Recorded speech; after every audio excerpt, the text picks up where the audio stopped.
کہ یہ لوگ ہمارے ساتھ آ جاتے ہیں. یہ وہ لوگ ہیں جو بڑے لوگ ہیں. بڑے لوگ سے مراد یہ ہے کہ پاکستان کی مختلف جب فیصلے ہوتے ہیں ان کے بارے میں ان کو علم ہے. جب ڈفرینٹ تھنک ٹینکس ملتے ہیں وہ ہماری الگ بات ہے. میں بلکہ ایک چیز آپ کے ساتھ پڑھنا چاہ رہی تھی. ہماری تو کہانی ہی بڑی مختلف ہے, بڑی اسپیشل کہانی ہے. ہم پڑھے لکھے لوگوں کی بات ہی کچھ اور ہوا کرتی ہوتی ہے, اس میں کوئی شک نہیں. وہ کسی نے ایک بڑی پیاری چیز مجھے بھیجی جس کو میں بیفور اپنے اس معزز مہمان کو ایئر پہ لے کے آؤں آئی تھاٹ کہ میں آپ کے ساتھ شیئر کروں. تو وہ انہوں نے پوچھا کہ کہت الرجال کیا ہوتا ہے. اور جب انہوں نے کہت الرجال کا ذکر کیا تو ہی wanted to mean something about کہ بھئی پاکستان میں ریسنٹلی آپ کو پتہ ہی ہے کہ جو صورتحال ہوئی, ایوارڈز دیے گئے ہیں. اب ظاہر ہے جب ایوارڈز دیے جاتے ہیں, آپ نے نوبل پرائزز کے بارے میں بھی سنا ہوگا, کینیڈا میں, امریکہ میں, مختلف جگہوں پہ پوری دنیا میں ایوارڈز دیے جاتے ہیں. اور ایوارڈز کے لیے کیٹیگریز ہوتی ہیں, ڈفرینٹ کیٹیگریز ہوتی ہیں.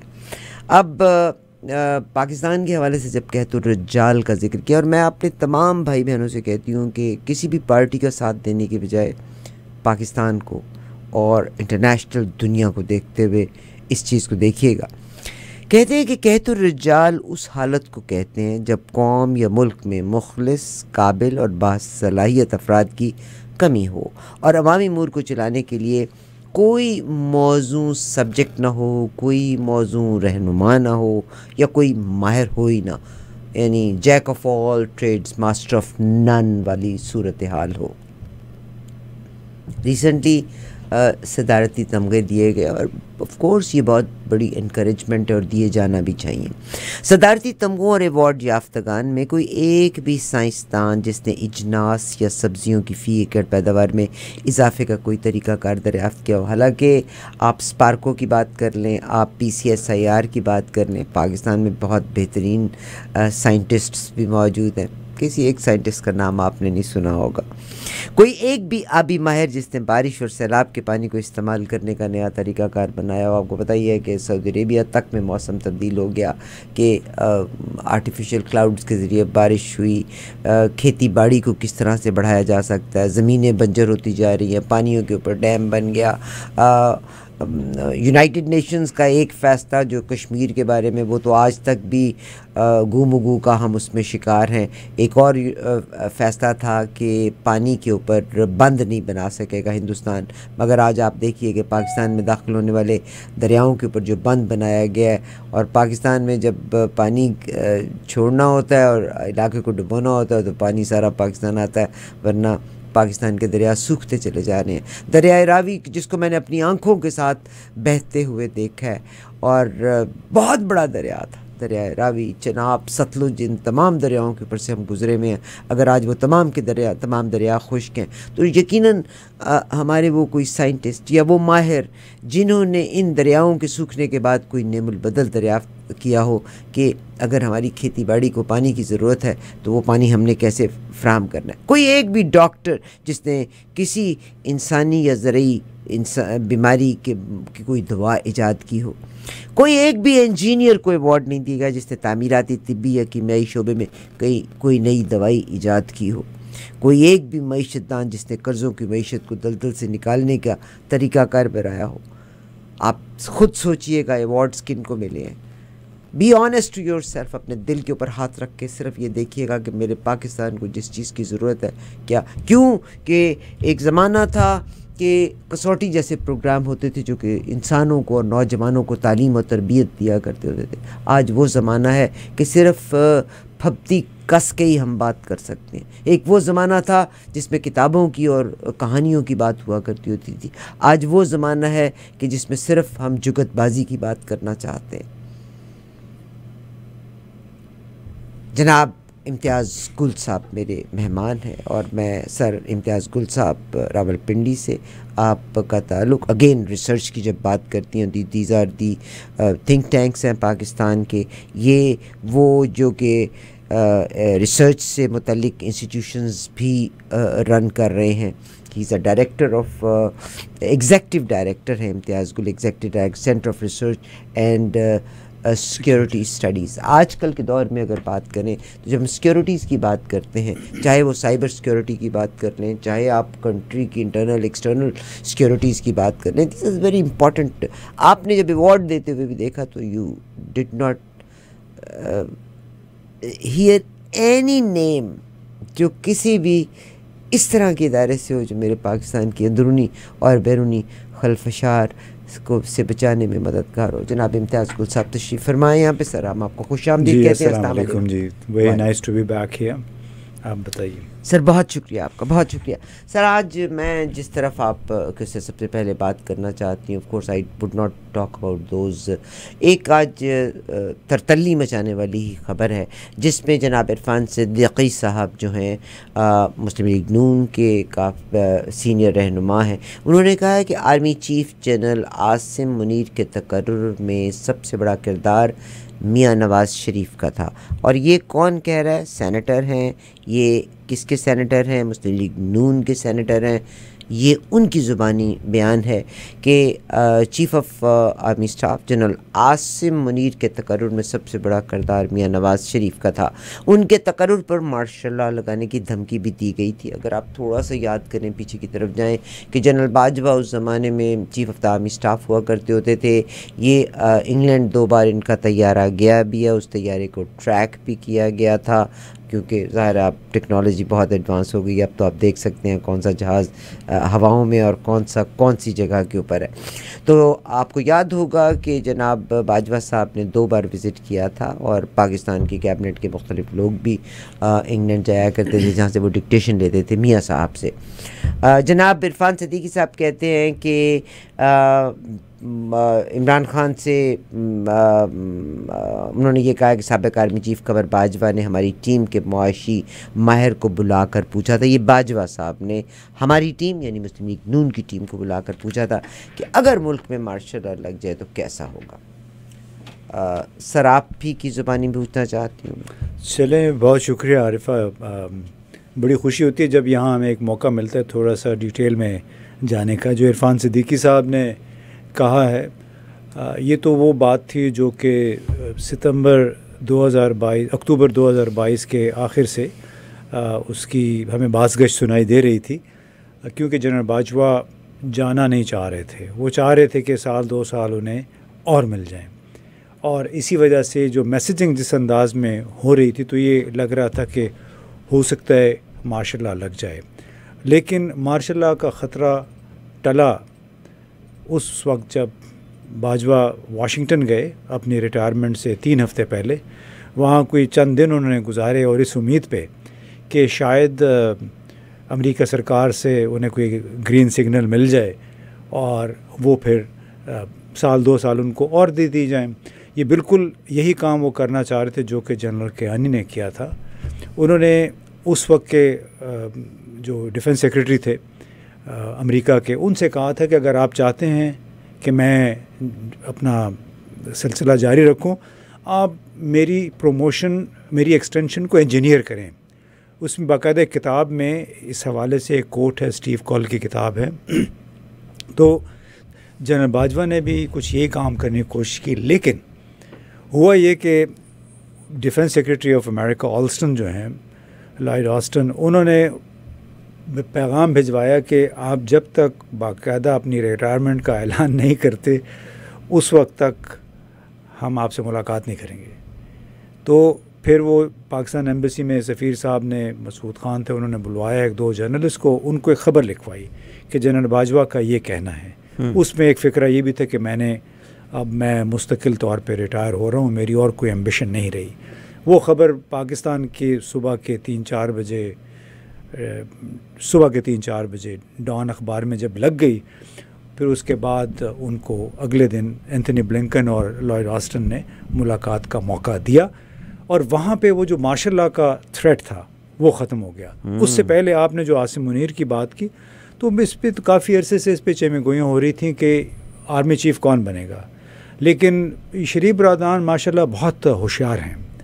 انہوں نے ہمیشہ کچھ نہ کچھ جیب میں پرچی رکھی ہوتی ہے یا کسی شخص کو رکھا ہوتا ہے. تو یہ کہا جا رہا تھا کہ 2 لوگ ہیں جن کے اوپر شاید ان کا اتفاق ہو جائے آرمی چیف کے لیے. اور وہی ہوا کہ جنرل عاصم منیر چونکہ حالانکہ 4-5 اور لوگوں کے ساتھ ان کو پروموشن ایک ہی وقت میں ہوئی تھی، لیکن انہوں نے 4-6 دیر سے سنبھالا تھا، اور اس 4 دیر سے سنبھالنے کی وجہ سے ان کی ریٹائرمنٹ 25 یا 26 نومبر کو ہونی تھی.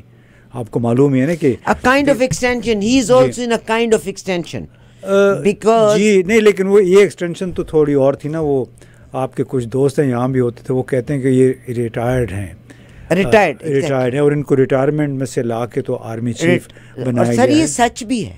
ہاں مطلب اس میں اگر ٹیکنیکلی آپ دیکھیں، کوئی جھوٹ نہیں ہے. آپ ضابطے کو دیکھیں تو یہ کہ 26 نومبر کو میرا خیال ہے ان کی مدت ملازمت ختم ہو گئی، اس میں کوئی جھوٹ نہیں ہے. اور اس کے بعد پھر بہت لے دے ہوئی اور لندن سے رابطے ہوئے، اور بالآخر ان کو پھر ایک آرڈر، ریٹائرمنٹ آرڈر ہوتا ہے عارفہ، جو کہ عام طور پہ جس جرنیل نے ریٹائر ہونا ہوتا ہے وہ کئی کیسز میں تو 2 مہینے پہلے وہ آرڈر ایشو ہو جاتا ہے. جنرل عاصم منیر کا ریٹائرمنٹ آرڈر جو تھا وہ ایشو ہی نہیں ہوا تھا. یعنی آپ اس سے اندازہ لگا لیجیے کہ کتنی کشمکش تھی یا کتنی کوششیں ہو رہی تھیں کہ جو ریٹائرمنٹ آرڈر ایشو ہی نہیں ہوا، جس کو پتہ ہے کہ 26 نومبر کو یا 25 نومبر کو انہوں نے ریٹائر ہو جانا ہے. تو اسی کی وجہ سے یہ بہت چیمے گویاں ہو رہی تھیں کہ ان کو کسی نے روکا ہوا ہے. وہ بعد میں یہ پتہ چلا کہ نواز شریف صاحب کے ساتھ ان کے بڑے اچھے تعلقات تھے. وہ تعلقات پھر ثابت ہوئے. محسن بیگ صاحب کے ساتھ بڑے اچھے تعلقات تھے. وہ ایک تصویر بھی سرکولیٹ کی تھی ان کے بننے کے بعد. اس طرح کے تو خیر مطلب ہے کہ دیکھیے پلس تو تھیں جو پلس کام کی. جی اس میں اصل پل جو تھیں وہ تو ظاہر ہے ہمارے بڑے ہیں. سر انہوں نے منیر صدیقی صاحب نے ایک اور بڑی کمال کی بات کی ہے. عرفان صدیقی صاحب نے ایک اور بڑی کمال کی بات کی ہے. اگین عرفان صدیقی کا تعلق انہوں نے کرٹیسائز کیا ہے، عمران خان صاحب کو بھی کرٹیسائز کیا ہے کہ ان کے ٹینیور میں اس 3.5 سال میں 25 لوگوں کا کورٹ مارشل ہوا تھا، جس میں 3 ابھی بھی عدالتوں میں گل سڑ رہے ہیں. ان کا اوپن ٹرائل نہیں تھا. کہا تھا آدمی کا ایک اپنا طریقہ کار ہے، آپ ہر چیز میں انٹروین نہیں کر سکتے. اچھا ایک چیز انہوں نے یہ کہی ہے کہ جنرل فیض حمید کے بارے میں ادھر سے بڑے بیان آ رہے ہیں. میں بھی آج سوچ رہی تھی when I read this I was surprised سر کہ واقعی میں فیض حمید کا ایک بیان نہیں آیا. اگر آپ نے کوئی دیکھا ہو تو مجھے بتائیے. ان کی طرف سے، ان کی فیملی کی طرف سے not even a single statement. دیکھیں اصل بات یہ ہے کہ بنیادی طور پہ یہ ہم نے پہلے بھی سوال بھی اٹھایا کہ میں تو سوچتا ہوں کہ اگر فیض حمید کو عمران خان کے قریب نہ گردانا جاتا تو کیا انہیں اس ٹرائل کا سامنا کرنا پڑتا. اب ہمیں بتایا جا رہا ہے کہ کورٹ مارشل ان کا ہو رہا ہے، لیکن یہ جو عرفان صدیقی صاحب نے انہوں نے بڑی توڑ مروڑ کے بات کی ہے.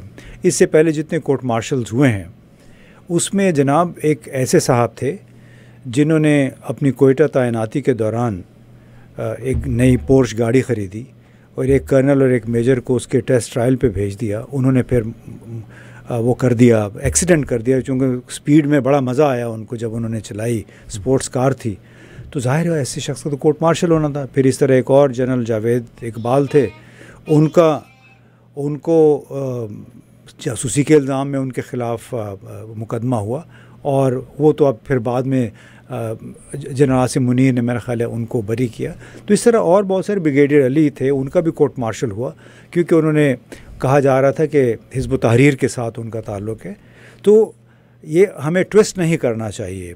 یہ ایک انٹلیکچوئل ایک بددیانتی ہے جس میں ملوث ہو رہے ہیں، چاہے وہ شرجیل میمن ہیں، چاہے سینیٹر عرفان صدیقی ہیں، چاہے رانا ثناء اللہ ہیں، چاہے وہ خود شہباز شریف ہیں. تو اس میں سر ایک اور بام بلاسٹ ہے جی سینیٹر عرفان صدیقی صاحب کا ہی ہے. یہ بہت ہی حیران کن بات ہے. 9 مئی کا ہم برطانیہ کا ذکر کرتے ہیں. ہمارے موسٹ آف دا لیڈر وہ برطانیہ میں رہتے بھی ہیں، ان کو وہاں کے سسٹم کا پتہ بھی ہے. آپ امیجن کیجئے گا برطانیہ میں دنگے فساد ہوتے ہیں، دنوں کے بیچ میں انہوں نے پرابلم ریزالو کی. آصف فرحان کو پاکستان سے اریسٹ بھی کر لیا جس نے فیک نیوز ڈالی تھی، ٹھیک ہے، اریسٹ بھی کروا لیا. مگر پاکستان میں 9 مئی کے واقعے کو 16 مہینے ہونے کے ہیں، آج تک چارج شیٹ نہیں لگی. مجھے آف دی ریکارڈ پتہ چل گیا کہ نہیں جی CCTV کیمروں کی فوٹیج بھی ہمارے پاس ہے اور پتہ نہیں کیا کیا کچھ ہے. اب یہ میں نہیں کہہ رہی, نہیں آپ کہیں بھی تو legitimate question. یہ میں نہیں کہہ رہی, سینیٹر عرفان صدیقی, میں کوٹ اینڈ کوٹس میں انہی کی بات کو آپ تک لے کے آ رہی ہوں, سینیٹر عرفان صدیقی کہہ رہے ہیں. سینیٹر عرفان صدیقی کوئی اور نہیں ہے, مسلم لیگ نون کے ہیں, ویری کلوز ٹو میاں صاحب, ٹھیک ہے, and he knows ins and outs of all these. سنیے, کہتے ہیں کہ بہت دیر سے آئے لیکن 9 مئی سے کیا تعلق تھا. انہوں نے کہا کہ ساری کہانیاں اب سامنے آئیں گی. کون تھا جس نے نادرا سے ریکارڈ نکالا تھا؟ آپ کو یاد ہوگا نادرا سے ریکارڈ نکلا تھا ان کا پرسنل, جنرل عاصم منیر صاحب کا, جنرل باجوہ کا, کہ کتنی کس کی کتنی زمینیں ہیں, کیا چیزیں ہیں, وہ ریکارڈ نکلا تھا. وہ کہتے ہیں کہ یہ ساری کہانی سامنے آئے گی کہ نادرا سے ریکارڈ کس نے نکالا تھا اور کس ملک کو جا کے دیا تھا. اس میں کوئی شک نہیں کہ عاصم منیر کا تقرر روکنے کے لیے عمران خان اور فیض حمید دونوں یکجا تھے. جب عاصم منیر کی پوسٹنگ ہو گئی تو اس کے بعد پھر کیا ہوا؟ یعنی ابھی آپ کی ایک عدالت نے اور سپریم کورٹ کی عدالت نے فیصلہ دیا ہے, انہوں نے ایک لفظ استعمال کیا ہے, ایگوئسٹک, یعنی انا پرستی کو چھوڑ دو. اب مجھے لگتا ہے کہ یہاں انا اڑی ہوئی ہے دو چیفز کی, D G S I I یعنی فیض حمید اور chief of the army staff کی انا میں ملک ڈوب رہا ہے, کیونکہ prime minister of Pakistan general Nadeem Anjum کی بات کر رہے ہیں. نہیں, جنرل ندیم انجم, آپ کو یاد ہوگا کہ عاصم منیر صاحب کو ڈی جی ایس اے کا چیف بنایا گیا تھا, عمران خان صاحب مطمئن نہیں تھے, ان کو ہٹانے کے بعد لے آئے تھے فیض حمید صاحب کو لے آئے تھے.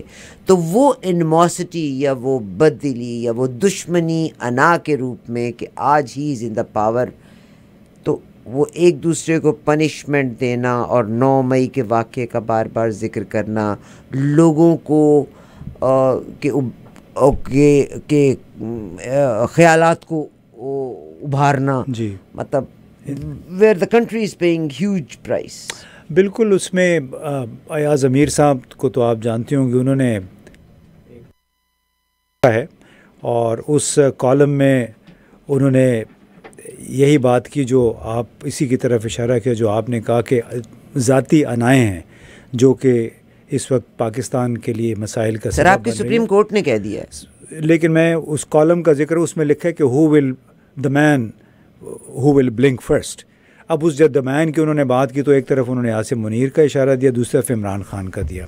تو ساتھ میں انہوں نے یہ کہا کہ ہمیں سوچنا چاہیے کہ عمران خان نے کبھی سمجھوتا نہیں کرنا, یہ بات اب بالکل طے ہے. ہاں البتہ انہوں نے کہا کہ جو با اختیار لوگ ہیں انہیں یہ سوچنا چاہیے کہ کیا ہم اس جتنی بھی تاخیر کرتے چلے جا رہے ہیں ملک کو ہم اس نقصان سے بچانا چاہتے ہیں یا نہیں.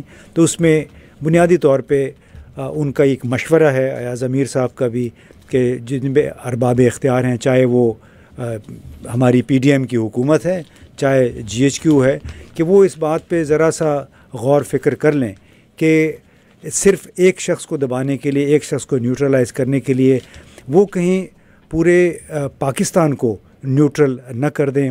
اور جو اقتصادی ماہرین ہیں اس پہ تو ان کا کوئی بالکل اتفاق ہے کہ 2022 اپریل کے جو ووٹ آف نو کانفیڈنس تھا اس کا 2/3 پاکستان کو جو نقصان ہوا ہے گزشتہ 2 سال کے دوران, وہ صرف اور صرف عمران خان کی حکومت ہٹائے جانے کی وجہ سے ہے.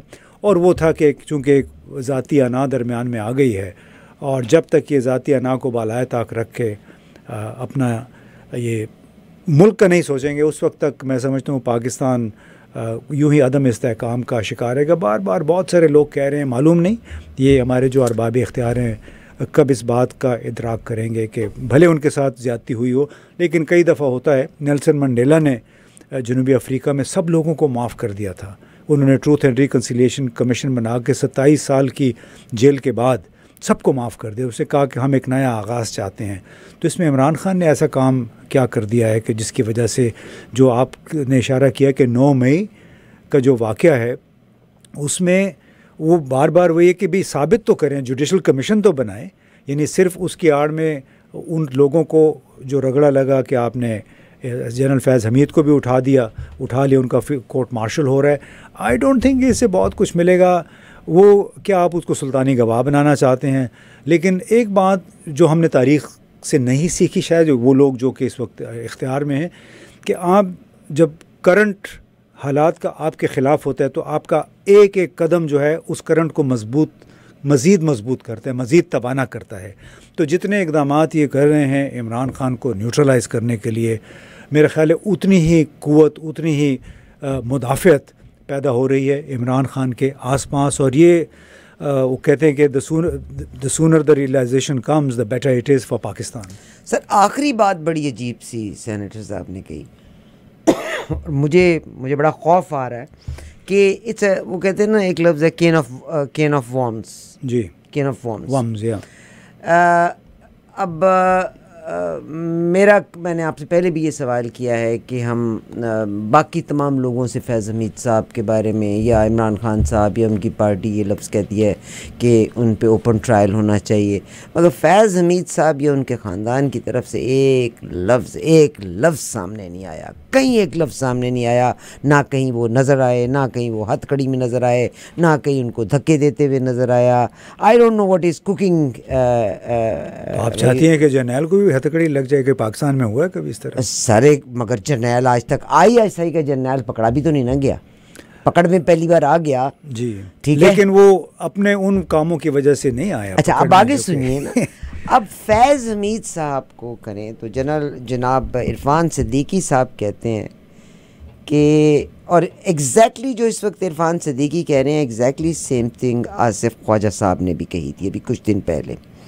وہ کہتے ہیں کہ اب معاملہ یہ ہے کہ فیض حمید کو لے آئے ہیں، اب یہ چاہتے ہیں باجوہ کو بھی لے آؤ، ظہیر الاسلام کو بھی لے آؤ، جناب جنرل عاصم منیر صاحب کو بھی لاؤ، پاشا کو بھی لاؤ کیونکہ ریمنڈ ڈیوس کا واقعہ تھا، ISI کے چیف رہے تھے، آصف غفور کو بھی لاؤ. پھر طاہر القادری والا معاملہ بھی کھلے گا. طاہر القادری والا معاملہ کھلے گا تو آپ کو پتہ ہے وہ لاہور والا کیس، ماڈل ٹاؤن والا کیس کھلے گا.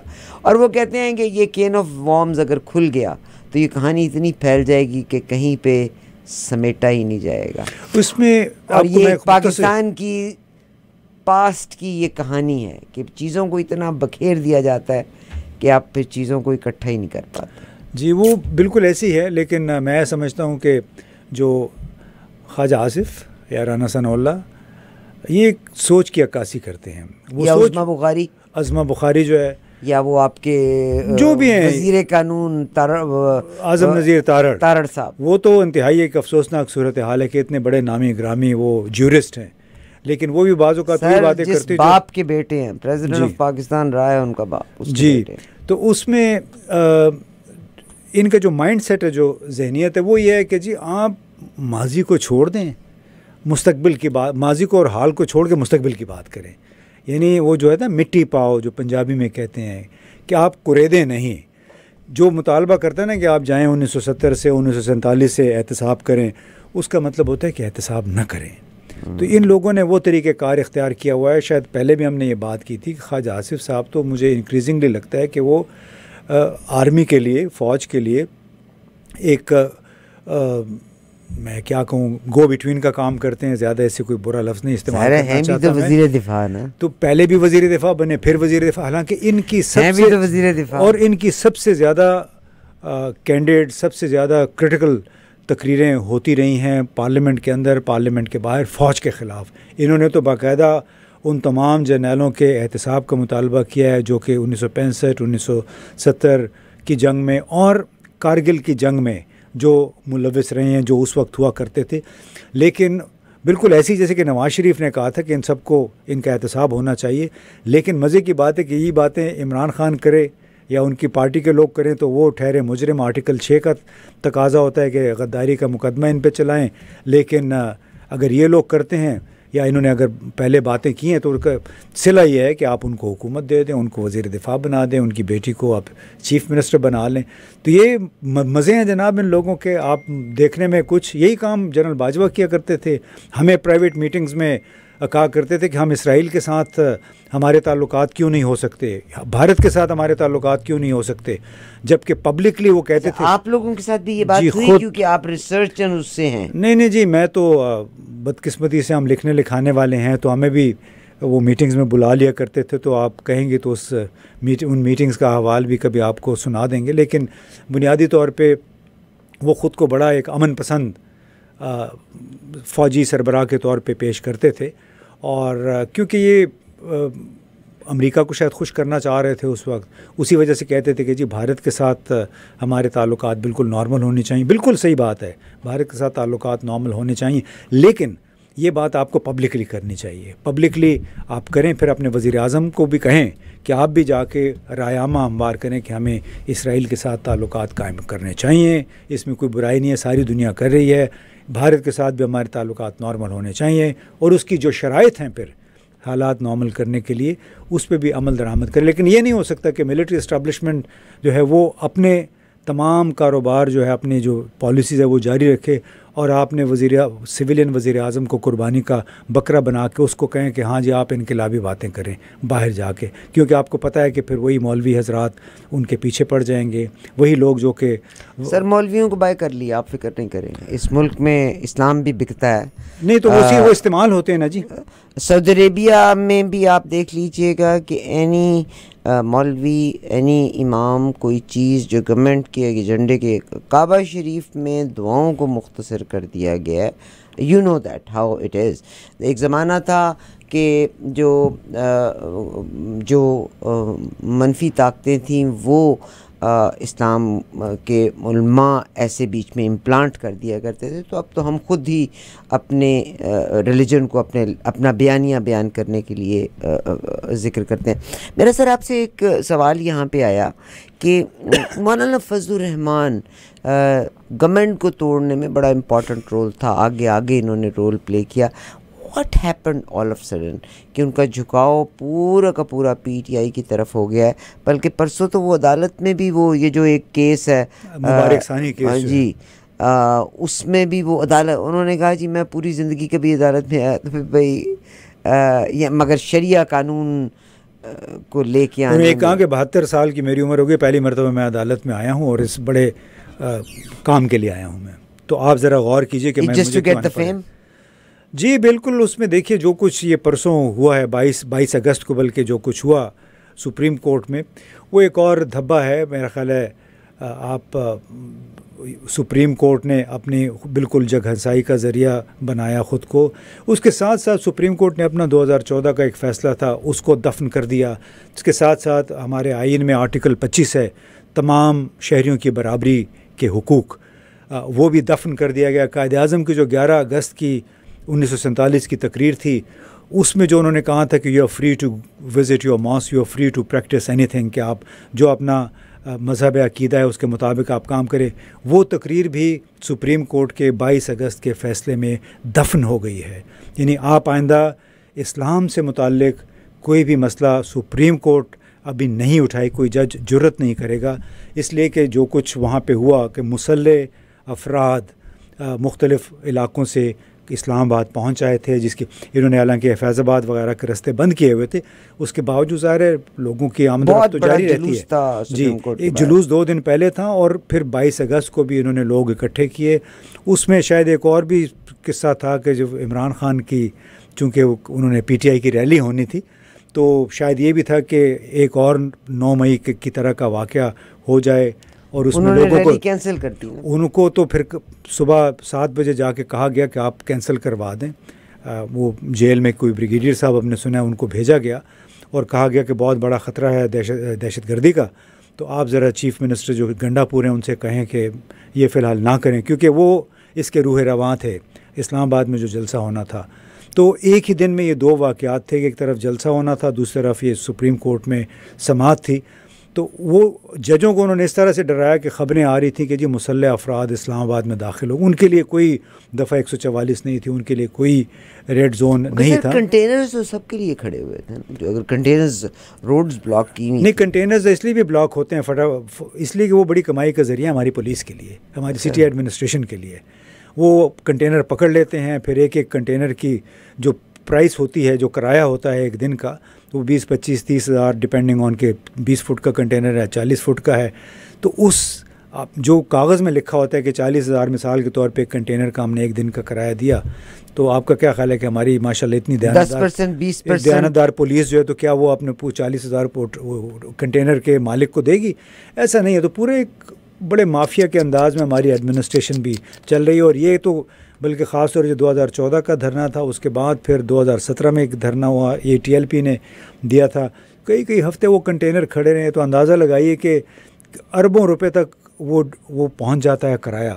اگر آپ نے 400-500 کنٹینر، بلکہ جب 9 مئی کے حوالے سے اس کے ارد گرد 9 مئی 2023 کو جو کچھ ہوا، کچھ کم از کم 400 کنٹینر ہماری ایڈمنسٹریشن نے روکے ہوئے. تو آپ اندازہ لگائیے کہ اگر ایک کنٹینر کا آپ نے کرایہ 20,000-30,000 دیا ہے یا 40,000 بھی دیا ہے کاغذوں میں، تو پولیس کو، سٹی ایڈمنسٹریشن، اس کی کاسٹ کیا پڑتی ہے.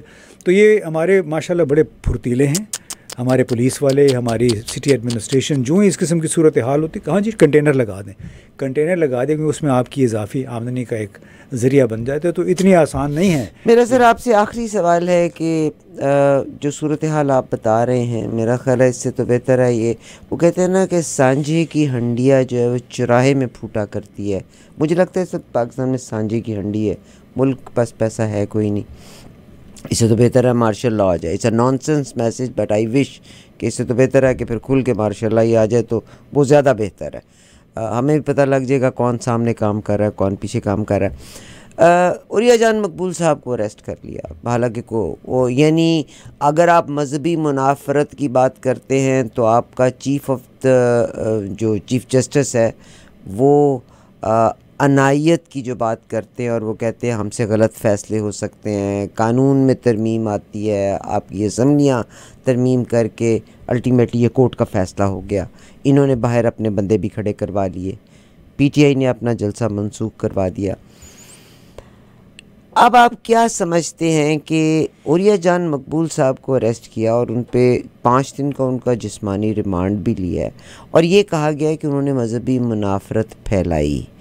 اب آئی تھنک کہ وہ اس وقت کی گورنمنٹ کے اگینسٹ بات کر رہے ہیں، اور جب گورنمنٹ کی بات کرتی ہوں تو گورنمنٹ پیپلز پارٹی اور مسلم لیگ کی ہے، مگر مسلم لیگ بڑے ایگریسولی اگلے قدموں پہ کھیل رہی ہے کیونکہ پوزیشن ساری ان کے پاس ہیں. PTI تو پیپلز پارٹی تو بڑی ڈورمنٹ پوزیشن میں ہے، مزے میں ہے، ڈورمنٹ پوزیشن میں ہے. صدارت انہوں نے اپنے پاس رکھی ہوئی ہے، چیزیں انہوں نے اپنے اختیار میں رکھی ہوئی ہیں.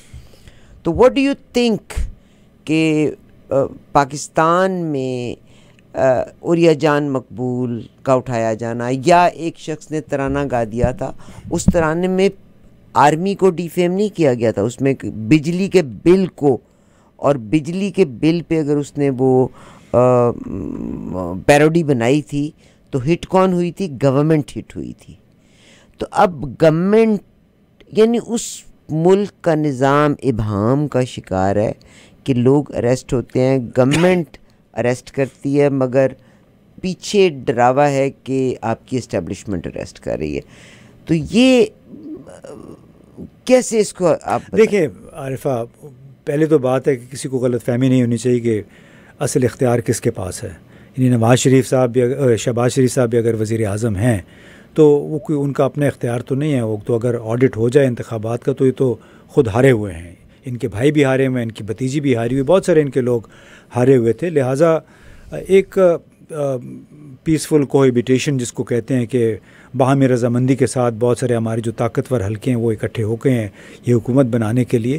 اور عریہ صاحب ان کے آپ دیکھیں ذاتی خیالات سے آپ اتفاق کریں نہ کریں، لیکن انہوں نے جو باتیں کہیں جو میں نے سنی ہیں وہ دراصل میاں گل حسن اورنگزیب کی عدالت اسلام آباد ہائی کورٹ میں انہوں نے کچھ ایسی باتیں کہی تھی جو کہ رپورٹ نہیں ہوئی ہیں، اور عریہ صاحب ان باتوں کو دہرا رہے تھے. ویری ایجوکیٹڈ لرنڈ فائن مین. جی، تو ان باتوں کو دہرا رہے تھے کہ بھئی آپ لاکھ صدقے دے دیں، فطرانے دے دیں، آپ گھروں میں محفلیں کروا لیں، لیکن اگر آپ نے کسی ایک شخص کے ساتھ بھی اگر زیادتی کی ہے تو زیادتی کا جواب آپ کو دینا پڑے گا. ان فطرانوں کا، درود شریف کی محفلوں کا آپ کو فائدہ نہیں. بڑے انہوں نے جذباتی انداز میں یہ باتیں کہیں، اور ہمیں یہ کہا کہ شاید وہ وجہ بنی ہے. لیکن اوریہ صاحب کو اٹھائے جانے سے پہلے ہم سب کو میرا خیال ہے یہ بھی پوچھنا چاہیے, آپ اپنے کسی مہمان سے پوچھیے گا جب لاہور میں کسی سے بات کریں گی, کہ جو ٹی ایل پی کا جو نائب صدر ہے,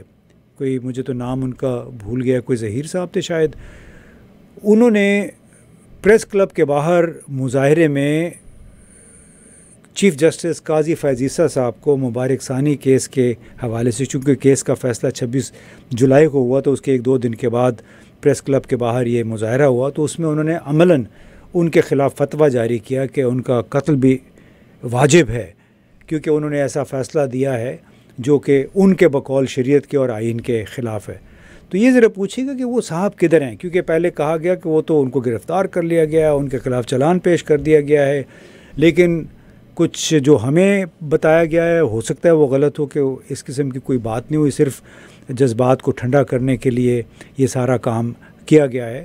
تو وہ لوگ جو کہ ایکچولی دوسروں کو واجب القتل قرار دیتے ہیں, عوام کو اکساتے ہیں تشدد پہ, عوام کو اسلحے سمیت عدالتیں پہنچنے کا حکم دیتے ہیں, انہیں تو نہیں پکڑا گیا. اور ایک شخص جو کہ 72-73 سال کا ہے, ریٹائر ہو چکا ہے, اپنے علم کی بنیاد پہ باتیں کرتا ہے, اس کو رات کے اندھیرے میں اٹھا لیا جاتا ہے. بڑی نالج بھی, جی بالکل, انہوں نے دیکھیں اس پہ تو کوئی شک و شبہ نہیں ہے. آپ نے ایک غیر ضروری طور پہ, اب یہ کام کس کا ہے, کیا یہ چیف منسٹر کا ہے, آرمی چیف کا ہے, ISI کا ہے, وزیر اعظم کا ہے, یہ ہمیں نہیں معلوم. لیکن ایک بات ضرور معلوم ہے کہ اس وقت جو نظام ہے وہ اپنے خلاف بات کوئی سننا نہیں چاہتا. جو سمجھتا ہے کہ زیادہ جس کی آواز ہے دور تک جاتی ہے اس کو دبا لیں تو بہتر ہے.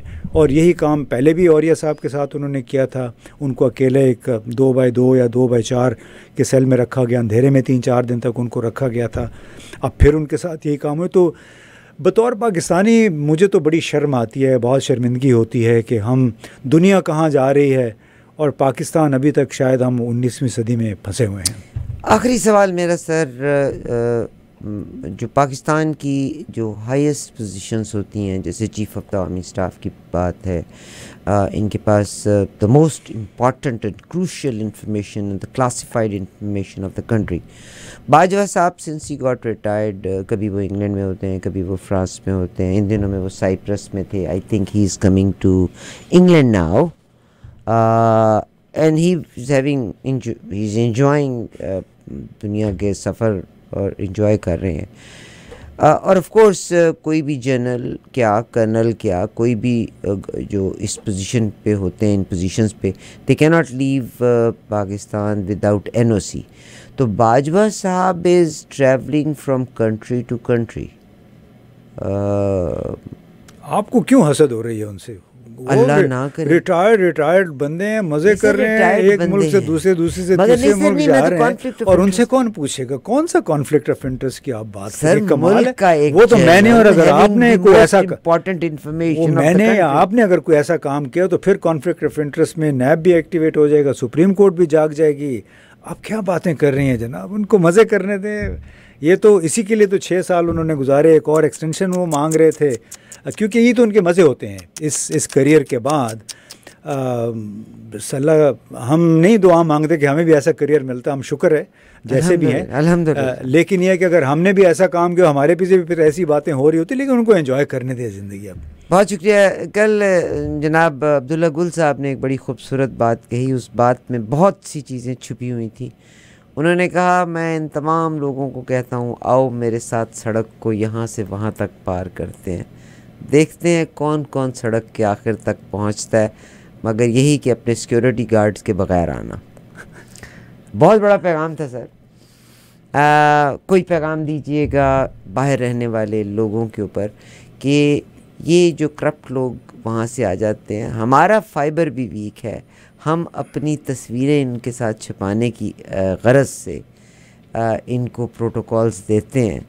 کیا پیغام دیں گے عام پاکستانی؟ دیکھیے, میں بہت کلیئر ہے, تشدد کا راستہ نہیں اختیار کرنا چاہیے, لیکن آپ کو وطن سے سب کی محبت ہے, ہمیں بھی ہے.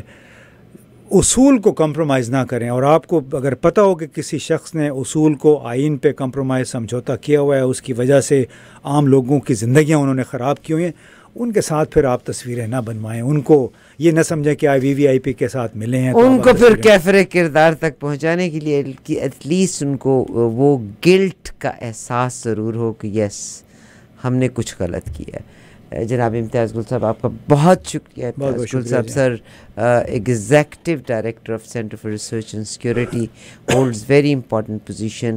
پاکستان کے ان تمام بڑے افسروں کے ساتھ میل ملاقات رابطے میں بھی رہے, پاکستان میں تھنک ٹینک میں بھی کام کر رہے ہیں. آئی تھینک ہم very much for being with us. یہ پروگرام آپ تک پہنچانے میں ہمیں لیمفائی نے تعاون دیا. لیمفائی از